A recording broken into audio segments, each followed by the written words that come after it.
د بامیانو والي له سی ام جي سره په یوه ځانګړې مرکه کې ویلي چې په دې ولایت کې د ځوانانو لپاره پر بېلابېلو کاري پروګرامونو کار روان دی او هڅه کوي ځوانانو ته کاري فرصتونه رامنځته کړي. د نوموړي په خبره چې اوس مهال یې د امنیتي ځواکونو له لیکو څخه نیولې بیا تر نورو اداري بستونو پورې ډیری د ځوانانو په واک کې ورکړي دي. عبدالله سرحدي دغه راز زیاتوي چې د مرکزي حکومت له لوري هم ورسره د راتلونکي کال لپاره په دې ولایت کې د یو شمېر رغنیزو پروژو د پیل کېدو ژمنه ورکړل شوې ده. الحمدلله ترتیبونه روان دي، د مؤسساتو لخوا هم روان دي، د مکاتبو لخوا هم روان دي، د پولیسو لخوا هم روان دي، حتی چې ډېرې زنانه پولیس هم موږ په خپلو لیکو کې په خپله دندو باندې ګمارلي دي او لګیا دي.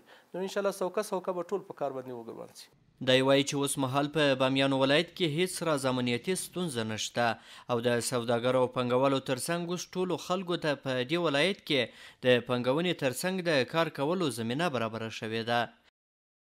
نو انشاءالله پلان خو همدا ده چې د برق پلان جوړ شي، چې برق برابر شي. چینایانو مخکې له موږ سره واده کړی، اوس موږ به انشاءالله دا ترتیب دا پروسه په کار باندې واچوو.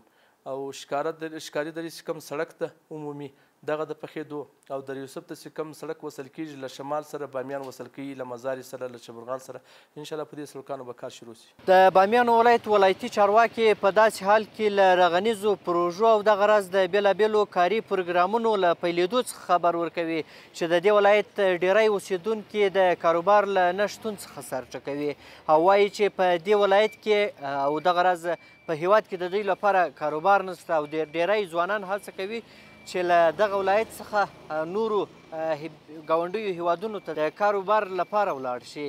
یو تو کاری نیست که از این پسندا شه. له بدمرغه چې کاروبار ډیر کم شوی او د سپما لپاره خو بیخي پیسې نشو جمع کولی. امنیت خو شکر چې شته، خو د ځوانانو او ټولو خلکو لپاره باید د کار زمینه هم برابر شي، فابریکې فعال شي. درباره بامیان کاروبار نیست، امنیت په بامیان ولایت کې امنیت ډاډمن دی، خو کاروبار بیخي صفر دی. د یوې مړۍ ډوډۍ د پیدا کولو لپاره 80 ملاکونه وهو، کارونه ډیر کم شوي دي. زموږ غوښتنه له حکومت څخه دا ده چې خلکو ته کاري فرصتونه رامنځته کړي. وضعیت ورځ تر بلې د خرابېدو په حال کې دی.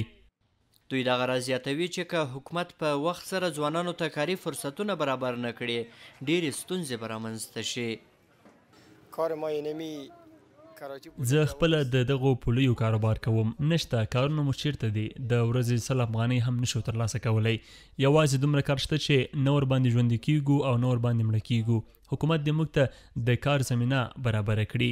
د یادونې وړ ده چې په افغانستان کې واک ته د سرپرست حکومت له رسېدو سره امریکا د افغانستان په بانکي سکتور بندیزونه ولګول چې له کبله یې اوس مهال دغه هیواد له خورا سخت اقتصادي بحران سره مخ او بشري وضعیت ورځ تر بلې پکې د خرابېدو لور ته روان دی. احسان الله کریمي، سی ام جي، د بامیانو ولایت.